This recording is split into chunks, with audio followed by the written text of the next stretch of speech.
पूनम ने जैसे ही घर में कदम रखा, उसको अपनी बेटी रूपाली की आवाज़ अपनी सास कामिनी जी के कमरे से सुनाई पड़ी। उसने ना आओ देखा ना ताओ और दंदनाते हुए अपनी सास के कमरे में घुसी और झटाक से अपनी बेटी रूपाली का हाथ पकड़ा, जो कि अपनी दादी की गोद में बैठकर लाड लड़ा रही थी, और बड़ी जोर से उस पर चिल्ला पड़ी, रूपाली, मैंने तुमसे कितनी बार इस कमरे में आने के लिए मना किया है, लेकिन तुम्हारे दिमाग में ये बात क्यों नहीं घुसती है? मम्मा, मुझको दादी माँ से बात करनी है। दादी माँ कितने दिनों बाद घर लौटी है, मुझको दादी माँ के पास ही रहना है। रूपाली पूनम की पकड़ से अपना हाथ छुड़ाने का प्रयास करते हुए बोली, बहू, क्यों नाराज हो रही हो रूपाली पर? थोड़ी देर मेरे पास बैठने दो ना, अभी थोड़ी देर में इसे वापस भेज दूंगी। एक तरह से कामिनी जी ने पूनम की चिरौरी करते हुए कहा, तुमने ही इसका दिमाग खराब करके रखा है, तभी ये इतनी बदतमीजी करती है। पूनम के दिल में सास के लिए बिल्कुल भी इज्जत नहीं थी। उसको तो कामिनी जी घर में पड़े फालतू सामान से भी ज्यादा नागवार गुजरती थी। बहू, रूपाली बच्ची है, बच्चे तो मन के सच्चे होते हैं। जहाँ प्यार मिलता है वहीं पर खुद व खुद दौड़े चले आते हैं। क्या बिगड़ जाएगा अगर ये 2 घड़ी अपनी दादी माँ के पास बैठ जाएगी? कामिनी जी ने साड़ी के पल्लू की कोर से भर आई आंखों के आंसुओं को पोंछते हुए कहा।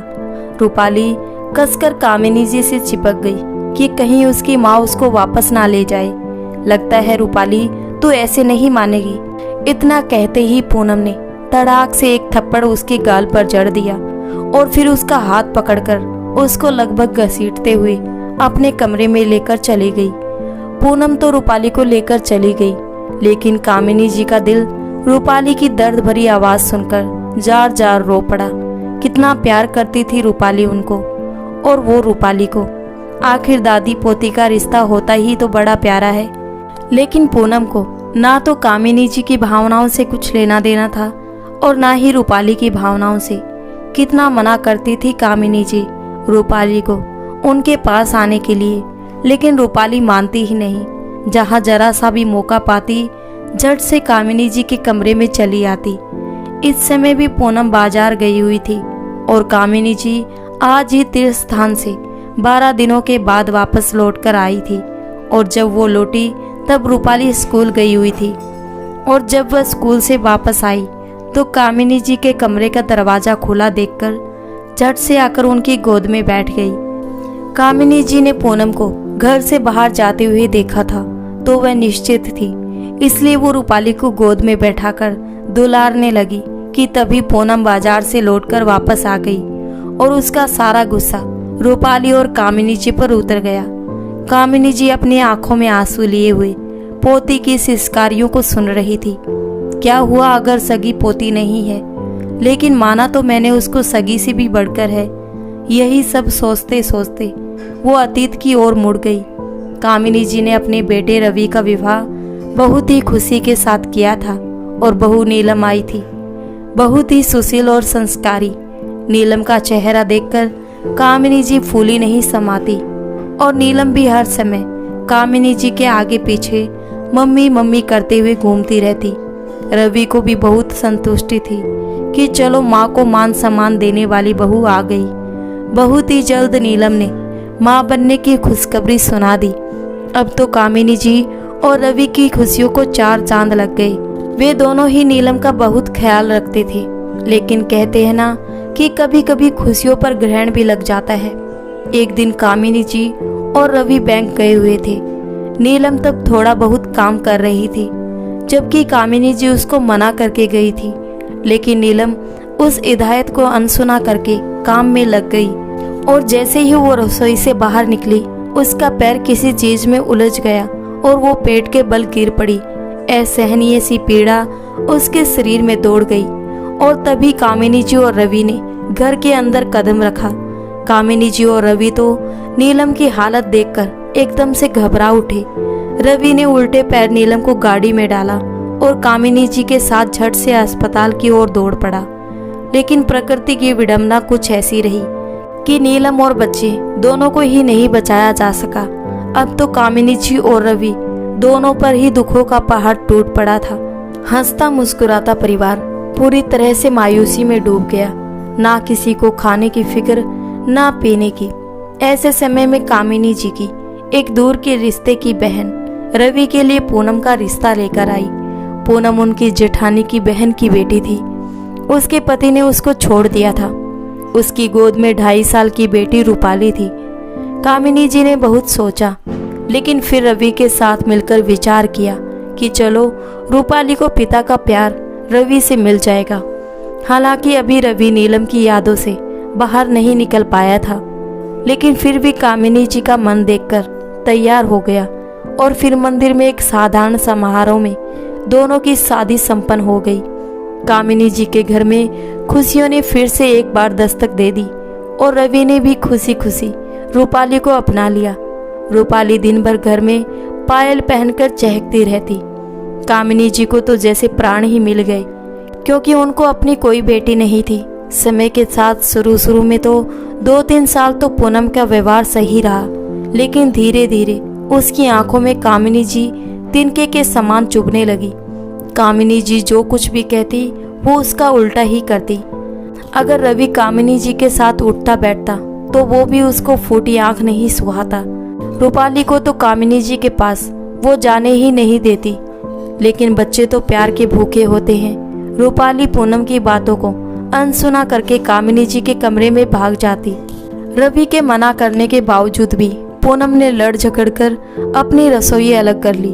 घर को कलह से बचाने के लिए कामिनी जी ने उस परिस्थिति में भी रवि को समझा बुझाकर समझौता कर लिया। लेकिन बात तो तब और भी बिगड़ गई जब पूनम ने रवि को अपनी माँ से बात करने पर रोक टोक लगा दी, वो भी रवि को कामिनी जी की कसम देकर। अब तो रवि बिफर पड़ा, लेकिन एक बार फिर कामिनी जी ने माँ के दिल से समझौता किया। हालांकि ये समझौता करने के लिए उनका दिल नहीं मान रहा था।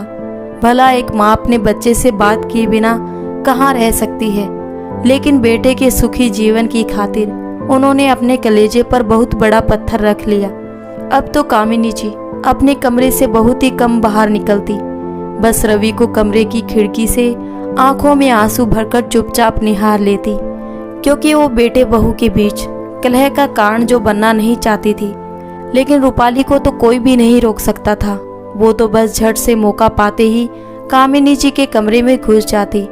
हालांकि कामिनी जी जानती थी कि बहू को रूपाली का इस तरह उनके कमरे में आना बिल्कुल नागवार गुजरता है, लेकिन वो भी रूपाली को प्यार किए बिना नहीं रह पाती थी।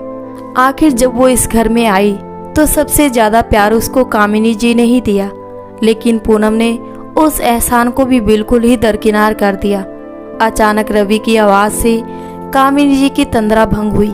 क्यों रुला रही हो इस मासूम को? रवि ऑफिस से लौटकर अपने कमरे में घुसते ही बोला, रवि अपनी माँ को समझा दो, मुझको उनका रूपाली से लाड़ दुलार करना बिल्कुल भी पसंद नहीं।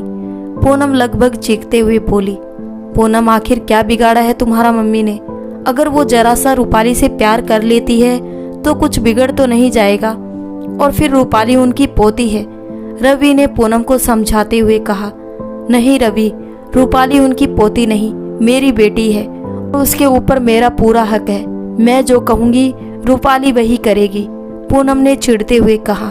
लेकिन पूनम एक बात बताओ, मैं भी तो मम्मी का बेटा हूँ और मम्मी का भी तो मुझ पर पूरा हक है, लेकिन तुमने तो मेरी मम्मी से उनका बेटा और उनका हक दोनों ही छीन लिए।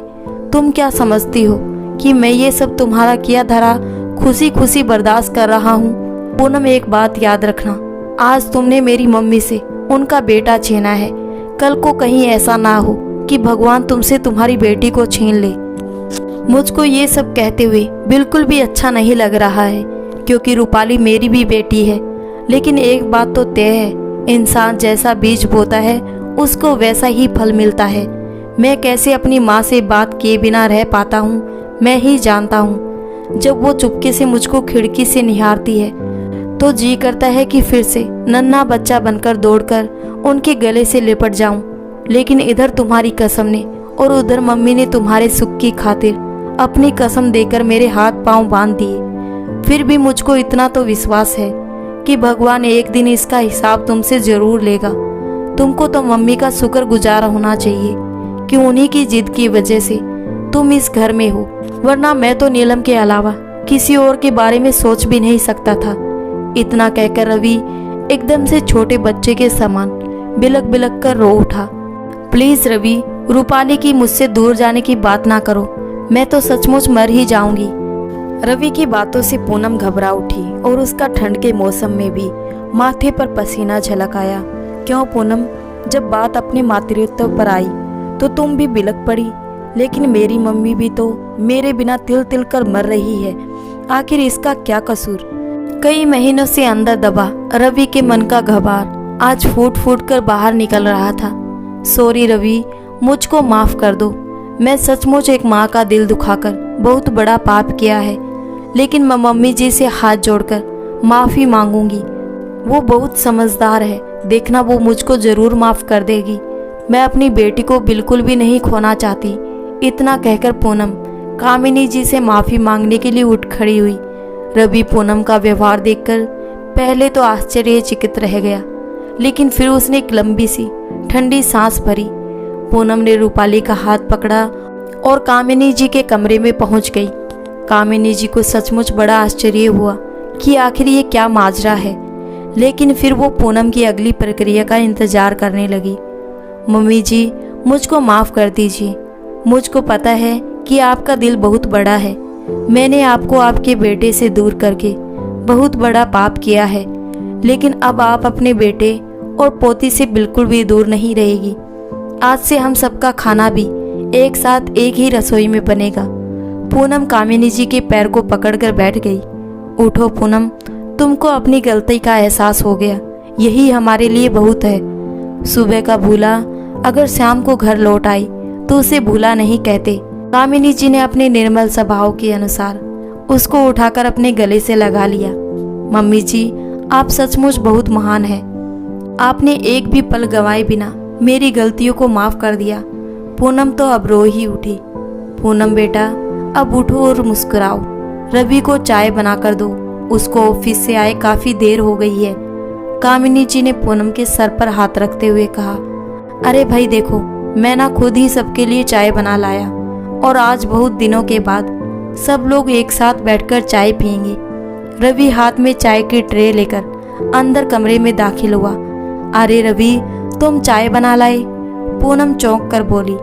पूनम, आज मैंने सोचा कि अपने हाथ की चाय बनाकर तुम सास बहू को खुश कर दिया जाए। और कुछ ही देर बाद घर में खुशियों के ठहके गूंज रहे थे। तो दोस्तों, आपको ये कहानी कैसी लगी? अगर अच्छी लगी हो तो वीडियो को लाइक कर दे और हमारे चैनल सोशल स्टोरी को सब्सक्राइब कर ले। धन्यवाद।